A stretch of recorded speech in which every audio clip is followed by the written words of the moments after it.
நபிகளாரின் வாழ்வு புன்முறுவல் கலந்த ஒன்றாக இருந்தது. வளத்திலும் வறுமையிலும் இன்பத்திலும் துன்பத்திலும் வீட்டிலும் வெளியிலும் பிரயாணத்திலும் போரிலும் பள்ளிவாசலிலும் ஏன் நோயிலும் வீழ்ந்திருந்த போதிலும் இப்படி எல்லா நிலைகளிலும் சந்தர்ப்பங்களிலும் நபிகளார் சிரிக்க மறந்ததில்லை அப்படின்னு சொல்லியிருக்காங்க. எல்லா கஷ்ட நஷ்டம் எல்லா விஷயங்கள்லயுமே நபி ஸல்லல்லாஹு அலைஹி வஸல்லம் அவங்க வந்து சிரிச்ச முகத்தோடையும் புன்முறுவலோடையும் தான் இருந்திருக்காங்க. வெள்ளிக்கிழமை வந்து பள்ளிவாசல்ல வந்து நபி ஸல்லல்லாஹு அலைஹி வஸல்லம் அவங்க வந்து ரொம்ப உணர்ச்சி மிக்க பயான வந்து பேசிட்டு இருந்திருக்காங்க. அப்படி பேசிட்டு இருக்கும்போது ஒரு சஹாபி அதை இடையில மறிச்சு ஒரு கேள்வியை வந்து கேட்டிருக்காங்க. நபி ஸல்லல்லாஹு அலைஹி வஸல்லம் அவங்க வந்து அந்த கேள்விக்கு பதில சொன்னது மட்டும் இல்லாம அந்த சஹாபிய பார்த்து சிரிக்கவும் செஞ்சிருக்காங்க அப்படின்னு ஹனஸ் பின் மாலி அப்படின்ற நபி தோழர் வந்து சொல்லியிருக்காங்க. நபி ஸல்லல்லாஹு அலைஹி வஸல்லம் அவங்க வந்து இறக்கும்போது மரண தருவாயிலையும் கூட வந்து புன்னகை பூப்பராக இருந்திருக்காங்க. அதாவது சிரிச்ச முகத்தோட தான் இருந்திருக்காங்க. நபி ஸல்லல்லாஹு அலைஹி வஸல்லம் அவங்க வந்து உடம்பு சரியில்லாம இருந்தபோது அவங்களுடைய கடைசி நாட்கள்ல, அதாவது திங்கட்கிழமை முன்பகல்ல வந்து ஒஃபாத் ஆக போறாங்க அப்படின்னா அன்னைக்கு அன்றைய பொழுது கிட்ட இருக்கும்போது வந்து அவங்களுடைய நெருங்கிய தோழரான அபூபக்கர் சித்திக் ரலியல்லாஹு அன்ஹு அவங்க கிட்ட வந்து சொல்லியிருக்காங்க, எனக்கு பதில் வந்து நீங்க வந்து தொழுகை வந்து ஜமாத் வந்து நடத்துங்க அப்படின்னு சொல்லியிருக்காங்க. அதே ஏத்து வந்து அவங்களும் அபூபக்கர் சித்திக் ரலியல்லாஹு அன்ஹு அவங்களும் வந்து தொழுகை நடத்திட்டு இருந்திருக்காங்க. அப்போ வந்து திங்கட்கிழமை காலையில வந்து முற்பகல்ல வந்து ஒஃபாத் ஆக போறாங்க அப்படின்னா அவங்க வந்து அபூபக்கர் சித்திக் ரலியல்லாஹு அன்ஹு வந்து ஃபஜ்ர் தொழுகை வந்து வச்சிருக்காங்க. அவங்க ஃபஜ்ர் தொழுகையை வச்சது பார்த்து வந்து நபி ஸல்லல்லாஹு அலைஹி வஸல்லம் அவங்க வந்து ஆனந்தமா வந்து சிரிச்சிருக்காங்க. நபி ஸல்லல்லாஹு அலைஹி வஸல்லம் அவங்க வந்து எப்பவுமே வந்து சிரிச்ச முகத்தோடையும் நகைச்சுவை உணர்வு கொண்டவங்களாதான் இருந்திருக்காங்க. ஒரு வாட்டி ஒருத்தவங்க வந்து நபி ஸல்லல்லாஹு அலைஹி வஸல்லம் அவங்க கிட்ட வந்துட்டு ஒருத்தர் வந்துட்டு கேக்குறாங்க, நான் வந்து சவாரி செய்ய ஒரு ஒட்டகம் வேணும் ரசூலல்லாஹ் அப்படின்னு கேட்டிருக்காங்க. அதுக்கு வந்து நபி ஸல்லல்லாஹு அலைஹி வஸல்லம் அவங்க சொல்லியிருக்காங்க, நான் வந்து உங்களுக்கு வந்து ஒரு ஒட்டக குட்டியை வந்து நான் வந்து உங்களை வந்து ஒரு ஒட்டக குட்டியோடைய மேல வந்து சவாரி செய்ய வைக்கிறேன் அப்படின்னு சொல்லியிருக்காங்க. அதுக்கு வந்து அவங்க வந்து இறைவனின் தூதரே, ஒட்டக குட்டியை வச்சு நான் என்ன செய்ய போறேன் அப்படின்னு கேட்டிருக்காங்க. அதுக்கு திருப்பி நபி ஸல்லல்லாஹு அலைஹி வஸல்லம் அவங்க சொல்லியிருக்காங்க, எல்லா ஒட்டகமும் வந்து தன்னுடைய தாய்க்கு வந்து குட்டி தானே அப்படின்னு வந்து சொல்லியிருக்காங்க. அப்ப வந்து நபி ஸல்லல்லாஹு அலைஹி வஸல்லம் அவங்க செஞ்ச ஒவ்வொரு நகைச்சுவையும் வந்து மிகவும் கருத்துள்ளதா தான் இருந்திருக்கு.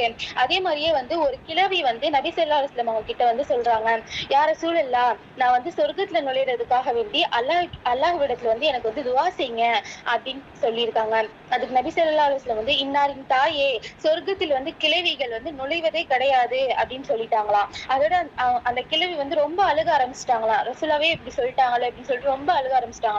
அதோட வந்துட்டு திருப்பி ரசூலுல்லாஹ் சொன்னாங்களாம், அவங்க அழுக ஆரம்பிச்சோன்னு சொன்னாங்களா, எந்த பெண்ணும் வந்து கிழவியா வந்து சொர்க்கத்துல நுழைய போறது கிடையாது.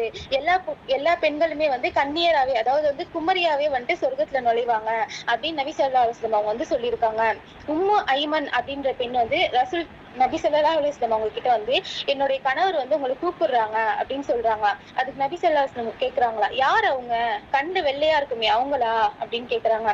அதோட அந்த பெண் சொல்றாங்களா, கண்டிப்பா வந்து என்னுடைய கணவருக்கு வந்து கண்ணுல வெண்மை எல்லாம் இல்ல, நல்லாதான் இருக்காங்க அப்படின்னு சொல்றாங்க. திருப்பியும் வந்துட்டு நபி ஸல்லல்லாஹு அலைஹி வஸல்லம் வந்து கேக்குறாங்களா, கண்ணுல வெள்ளையா இருக்குமே அவங்க தானே அப்படின்னு கேட்டோன்னே திருப்பி வந்துட்டு அந்த பெண் சொல்றாங்க, சத்தியமா இல்ல ரசூலுல்லாஹ், என்னுடைய கணவனுக்கு அப்படிலாம் இல்லவே இல்லை அப்படின்னு சொன்னா திருப்பி நபி ஸல்லல்லாஹு அலைஹி வஸல்லம் சொல்றாங்களாம், கண்ணுல வெள்ளை பகுதி இல்லாத நபரே இல்ல அப்படின்னு சொல்லியிருக்காங்க. இந்த மாதிரி வந்துட்டு நபி ஸல்லல்லாஹு அலைஹி வஸல்லம் அவங்க செய்யற ஒவ்வொரு நகைச்சுவையும் வந்துட்டு எல்லாருடைய வாழ்விலும் வந்துட்டு பயனுள்ளதாதான் இருந்திருக்கு. யாரையும் வந்து கஷ்டப்படுத்துற மாதிரி, மனசு கஷ்டப்படுத்துற மாதிரி இல்ல. அதே மாதிரியே நகைச்சுவைக்கு கூட வந்து சில கட்டுப்பாடுகளையும் வச்சிருக்காங்க. நகைச்சுவைக்காக வந்து போய் பேசக்கூடாது.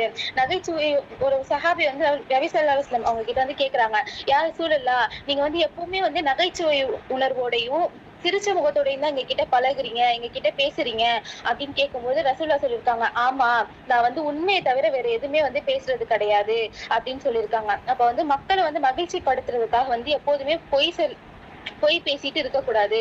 மக்களை மகிழ்விப்பதற்காக பொய் பேசி திரிபவனுக்கு கேடு உண்டாகும் அப்படின்னு சொல்லியிருக்காங்க. நகைச்சுவையா பேசுறோம் அப்படின்ற பேர்ல வந்து கேலி கிண்டலான வார்த்தைகள், பிறரை வந்து கஷ்டப்படுத்துற மாதிரி வார்த்தைகள் எல்லாம் பயன்படுத்தக்கூடாது.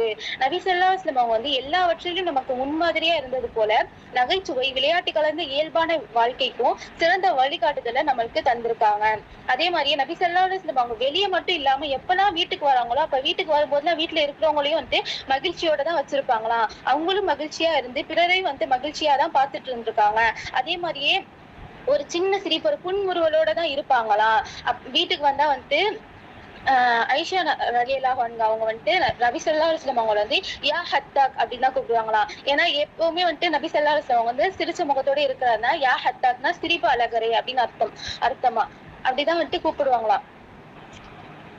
அதே மாதிரியே வந்து ஜரீர் இப்னு சமூரா ரலியல்லாஹு அன்ஹு அவங்க வந்துட்டு அறிவிக்கிறாங்க, நபி ஸல்லல்லாஹு அலைஹி வஸல்லம் அவங்கள வந்து நான் வந்து எப்ப பார்த்து இஸ்லாத்தை ஏத்துக்கிட்டனோ அந்த நாள்ல இருந்து இன்னைக்கு வரைக்கும் அவங்கள வந்து ஒவ்வொரு வாட்டி சந்திக்கும் போது அவங்க வந்து முக மலர்ச்சியோட தான் இருக்காங்க.